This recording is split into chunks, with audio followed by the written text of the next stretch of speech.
Good afternoon, ladies and germs. You're looking at my basil. I just did my first basil harvest, and this is after I've trimmed it all.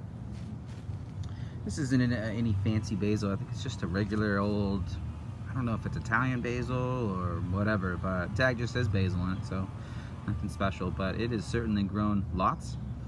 And what I've done specifically when I'm harvesting is I have cut right in, let's see if I can get this. Let's see. I have cut right at where the main stalk is growing. And there's a terrible, okay, here we go.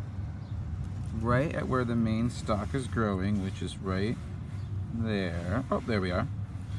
And at every plant that I took a harvest off of, that's what I did. And what you do is you cut right above the node. Each little area that the leaves start to grow out of on the main stalk, it's called a node, okay?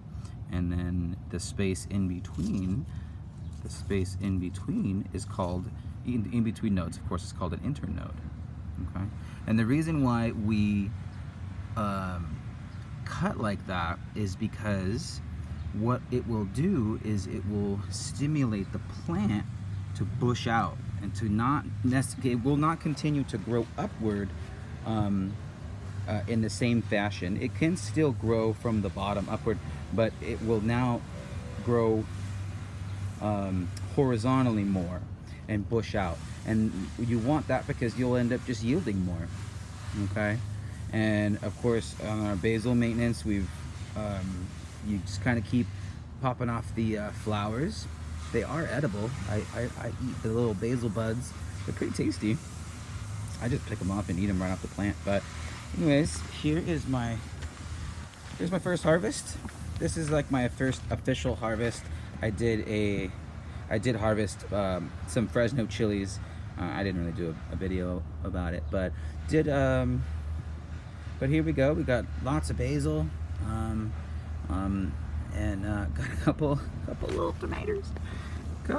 tomatoes there. So that's coming 2 off of my Sweet Million, which is right here, and then right back there I got that one little red one there, and it looks really good.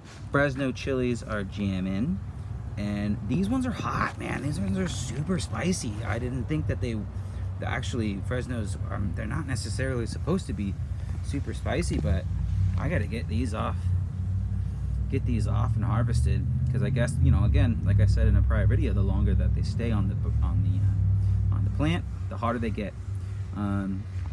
Here's something interesting that's happening, and I'm not quite sure. I guess I've seen peppers with this discoloration, and I don't know what it's caused by. I don't know if it's a bad thing or a good thing. If anybody knows, let me know, man. I just want to learn. Just want to learn about it. But yeah, first tomato harvest, first basil harvest, and I'm also going to be doing some just investigating and just looking at my basil leaves and looking and seeing what other type of little critters. I've already found a really tiny worm, and again, you'll see there's little holes, you know, when you're growing outdoors and you're growing kind of, as you know, in more of a natural environment, not a commercial environment, you're gonna get a lot of the you know, leaves that are got holes in them, and they're not gonna look perfect, but you know what, to me, I think they look perfect, because it's just nature is doing its thing. These worms got to eat too, and I suppose they can get their fill before I get to them. So I'm super pleased. That's a lot of basil. That's way more basil than I even know what to do with. So I'm obviously gonna try to give some to my brother, and maybe look into trying some. I'll figure out how to do it. But in the meantime, those 3 little maters and some of that basil, I just got some fresh mozzarella, some beautiful olive oil, some wonderful balsamic vinegar, And we're gonna put those together and have ourselves a treat, and it's gonna be delicious. So take it easy, guys. Hope you enjoyed the video. Like, rate, and subscribe if you can. Catch you later.